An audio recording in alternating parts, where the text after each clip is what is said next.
Russian President Vladimir Putin stated necessary conditions for ending the military operation in Ukraine.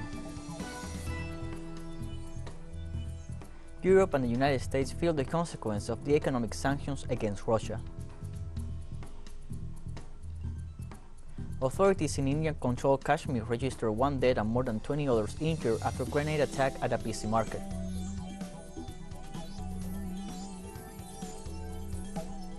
Hello, welcome to From the South. I'm Luis Alberto Matos from the Telesur Studios in Havana, Cuba. We begin with the news.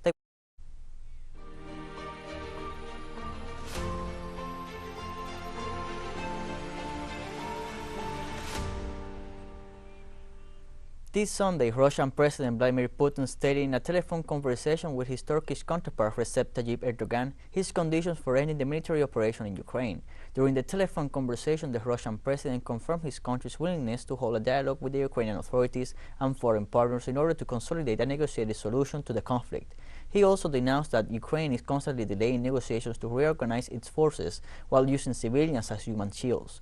Also, the Russian president reminded that Russian troops are doing their best to ensure the safety of citizens. Meanwhile, the Turkish president expressed his concern about the campaign waged by Western countries against Russia. During the talks, both leaders also reaffirmed their commitment to trade and economic cooperation between Moscow and Istanbul. In Moscow, President Putin held a meeting with the Israeli Prime Minister where they addressed Russia's special military operation in Ukraine. According to Dmitry Peskov, Russian presidential spokesman, this Saturday Russian President Vladimir Putin and Israeli Prime Minister Naftali Bennett held a meeting that focused on the situation in Ukraine. He also stated that after meeting with President Putin, Bennett phoned Ukrainian President Vladimir Zelensky. The office of the Israeli Prime Minister informed that the two leaders also talked about the negotiations in Vienna for the nuclear agreement with Iran.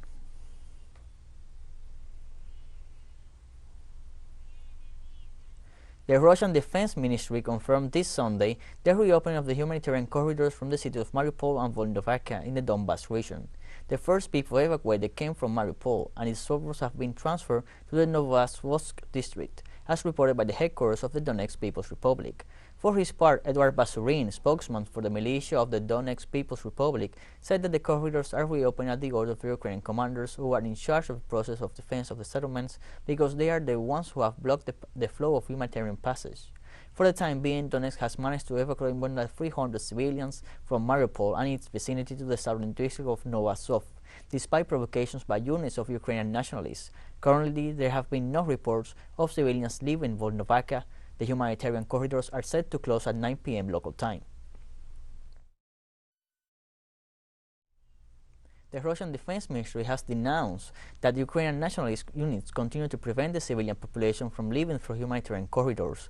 After Russia announced the ceasefire, Kiev military commandos took advantage of the truce to improve their attack positions and also deliberately obstruct civilians from leaving their residential areas to enter humanitarian corridors deployed and protected by the Russian troops. The military high command also reported that with the help of surveillance, they have been able to corroborate how Kiev's troops are taking advantage of the truce to move forward material to more advantaged positions, which they have described as a provocation, a lie, and a deception. Ukrainian President Volodymyr Zelensky and U.S. President Joe Biden had a telephone conversation on Saturday where they discussed issues related to providing more resources for Ukraine and new sanctions against Russia. President Biden assured that his administration will increase humanitarian, economic, and security aid to Kiev. During the conversation, there was also reference to the events at the Ukrainian nuclear power plant. The head of the White House praised the courage of those who took up the defense of the facility. It was also reported that President Zelensky held talks with members of the United States Congress and asked them to impose a no-fly zone over Ukraine and tougher sanctions against Moscow, as well as more military aid.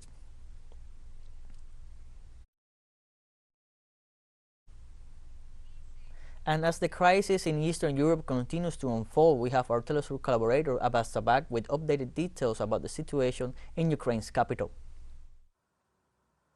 On the 10th day of the Russian military operation to protect the Donbas region, the people of Kiev continue to leave the city. These cars we see are all coming out of Kiev. Although there is no traffic on this road here, there is traffic on the other entrances to Kiev. Therefore, whoever can get out of the capital should not delay in doing so, especially because the battles are more intense in the northwest of Kiev, near the border with Belarus, and in the northeast, near the border with Russia. The Chernigov axis is the hottest, and then there is Brovary Gostomel and the mother of all battles, as it is called, in Bucha and Irpin, which are only 20 kilometers from Kiev. Russian forces are getting closer and closer to the Ukrainian capital, and sirens have not stopped surrounding in the last hours in the city of Kiev. In Syria, members of the Ukrainian security services and Turkish intelligence officers recruited insurgents in the north of the country to join the ranks of the Ukrainian forces. According to a Russian military source quoted by the Russian agency RIA Novosti, a group of 3 members of the Ukrainian security forces mobilized with Turkish intelligence officers to the cities of Afrin and Azaz in northern Syria on February 4th to pay a visit to the insurgent group called Free Syrian Army. According to the source, the meeting was aimed at discussing the possibility of members of that group joining the ranks of the Ukrainian forces to fight against Russia, and therefore a series of secret meetings were organized. This Sunday, Canada asked its citizens still residing in Russia to leave the country after claiming that security conditions in that nation could deteriorate as tensions with Ukraine intensify. The Canadian Foreign Ministry explained in a statement that consular services in Russia may be severely limited, while the availability of flights is becoming increasingly reduced. Therefore, they call on Canadian citizens who are still in Russia to leave the country and take advantage of the fact that commercial means of transportation are still available. With this decision, Canada joins the list of countries such as the United States and France, which have recommended their citizens to leave Russia due to the growing tensions with Ukraine and in the midst of the multiple international sanctions against that country.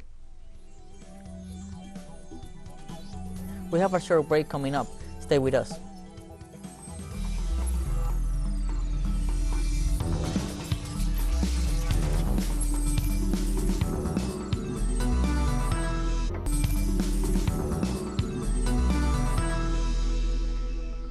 Welcome back to From the South. Europe and the United States feel the consequences of the economic sanctions against Russia. Finnish media released a report announcing that 90% of the country's exporting companies will be affected. The study carried out by the Finland Central Chamber of Commerce asked that 78% of the exporting companies operate directly or indirectly with Russia, and among them 22% have the Slavic country as their main partner. The institution further underlines the effects on the banking sector, which is unable to continue the flow of transactions after the punitive measures. The document concludes that the so-called sanctions will bring more negative consequences to Europe than to Russia itself.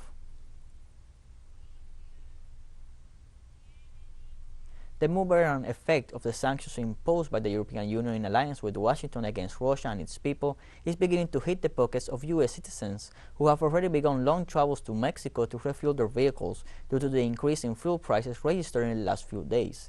Residents and citizens of the United States began to refuel in Juarez due to the difference in prices, since on the other side of the border it increased exponentially due to the conflict in Ukraine and especially due to the sanctions applied against Russia.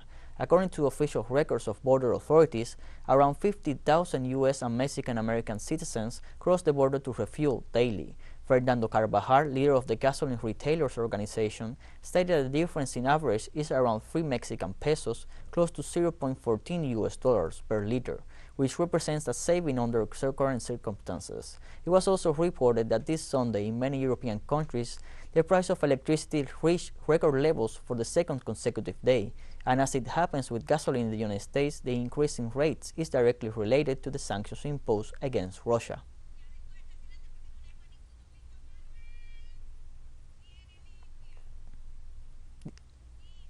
The official Russian airline Aeroflot, the most sanctioned airline in the world today, has been able to cross the American continent and part of Europe to bring back home 300 citizens who were on vacations in Cuba. The Russian Consulate General in Havana assured that despite everything, the Russians continue to return home and confirmed the return of 300 fellow citizens, while it also thanked the consular staff accredited on the island for their efforts. According to the Association of Russian Tour Operators, ATOR, there are still between 6,000 and 8,000 Russian citizens in Cuba, so Aeroflot plans to operate regular flights to Havana and Punta Cana in Dominican Republic to repatriate Russian citizens currently abroad. The European Union closed its airspace to Russian airlines as part of the sanctions adopted in response to the special military operation authorized by President Vladimir Putin in Ukraine on February 24th.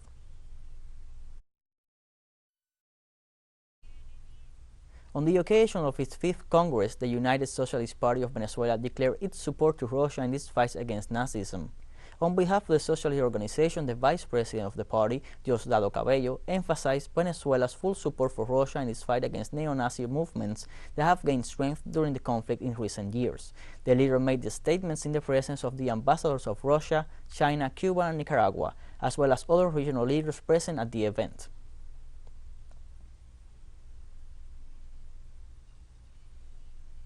We move to Mexico. The governors of Querétaro and Jalisco condemned the acts of violence at the football match. The governor of the Mexican state of Querétaro, Mauricio Curi, said there will be no impunity and that the full weight of the law will be applied to those responsible for these despicable acts of violence.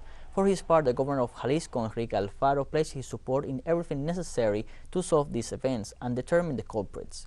Meanwhile, the president of the Mexican Football League, Mikel Arriola, announced the suspension of all the remaining matches scheduled for today, March 6. Finally, the latest report from Querétaro Civil Protection Authority stands with 26 people injured, 3 of them seriously, and no one dead.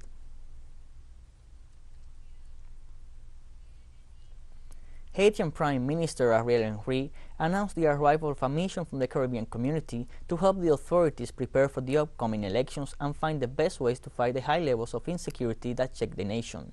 The Prime Minister said the CARICOM mission will meet with the country's defense forces, including the National Police and the Armed Forces, to help understand and solve the problem of insecurity in the nation. Insecurity in Haiti was widely discussed during the 33rd CARICOM Heads of State Summit and in the 4th meeting of this organization with the Central American Integration System. Haiti's Prime Minister asked fellow countries for help in combating insecurity marked, amongst others, by multiple kidnappings.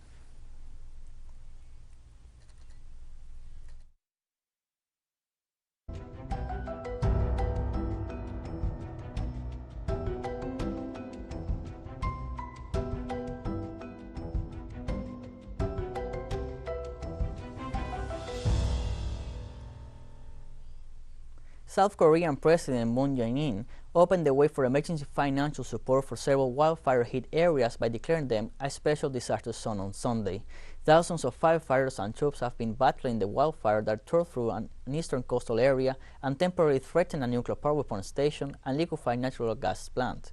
The fire, which began Friday morning on a mountain in the seaside town of Ulin and has spread across more than 6,000 hectares to the nearby city of Samcheok, destroyed more than 100 homes around 46 other buildings and prompted the evacuation of more than 6,000 people.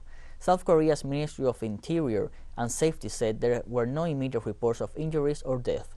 Officials were investigating the cause of the blaze, which grew rapidly amid strong winds and dry conditions.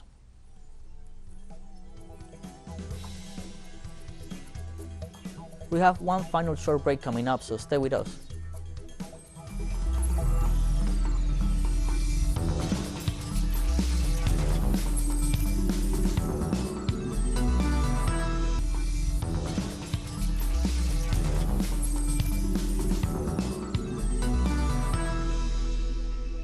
Welcome back to From the South. One person was killed and more than 20 others injured on Sunday in a grenade attack at a busy market in India-controlled Kashmir. According to local media reports, the target of the attack in Srinagar appeared to have been security personnel in the area. There was a huge crowd in the market when the grenade exploded. India and Pakistan each administer a part of Kashmir, but both claim the territory in its entirety. India accuses Pakistan of supporting armed rebels who want to unite the region either under Pakistani rule or as an independent country. Islamabad denies the accusations and says it only provides diplomatic and moral support for the Kashmiri people. In Indian-controlled Kashmir, tens of thousands of civilians, rebels, and government forces have been killed in the past 2 decades. In the grenade attack at Harry Sign High Street, 20 were wounded and 1 died. We are asserting the facts. We have a few clues, and the security forces are on the job. We will soon find the attacker. And more than 100 hungry and weak Rohingya Muslims were found on a beach in Indonesia's northernmost province of Aceh on Sunday after weeks at sea. The 58 men, 21 women, and 35 children were given shelter and received help from villagers, police, and the military, while local authorities, including the Coronavirus Task Force, were helping to process them. More than 700,000 Rohingya Muslims have fled from Buddhist-majority Myanmar to refugee camps in Bangladesh since August 2017, when the Myanmar military launched a clearance operation in response to attacks by a rebel group. Myanmar security forces have been accused of mass rapes, killings, and the burning of thousands of homes. Groups of Rohingyas have attempted to leave the crowded camps in Bangladesh and travel by sea in hazardous voyages to other Muslim-majority countries in the region.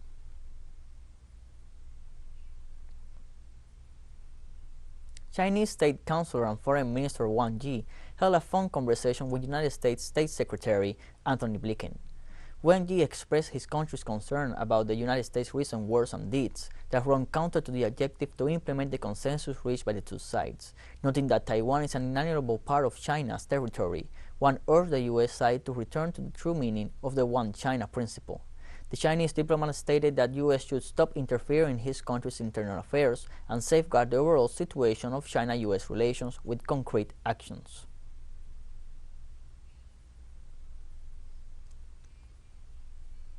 According to South Korea Armed Forces, North Korea has conducted a new launch of an unidentified missile aimed at the Sea of Japan.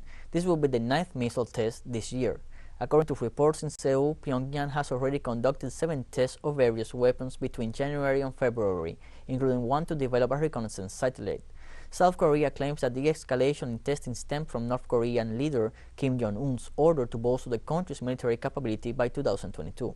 North Korea has repeatedly stated that the nature of its military capability is one of self-defense in the face of hostile actions between what it describes as its greatest enemy, the United States, and its closest ally, South Korea.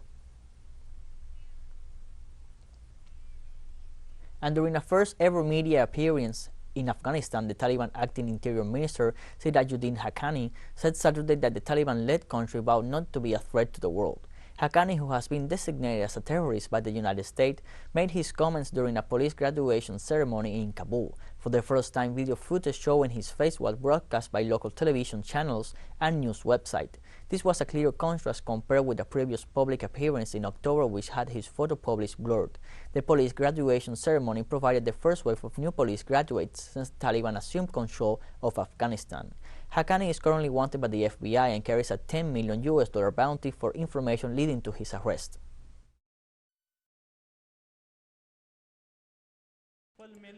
We have promised the world and our nation that our country will not be a threat to anyone, and we will safeguard the lives and properties of our countrymen. The individuals present here are fully responsible to do that job. We have come to the end of this news brief. You can find these and many other stories at our website at telesurenglish.net. Remember, you can join us on social media, Facebook, Twitter, Instagram, and Telegram. For Telesur English, I'm Luis Alberto Matos. Thank you for watching.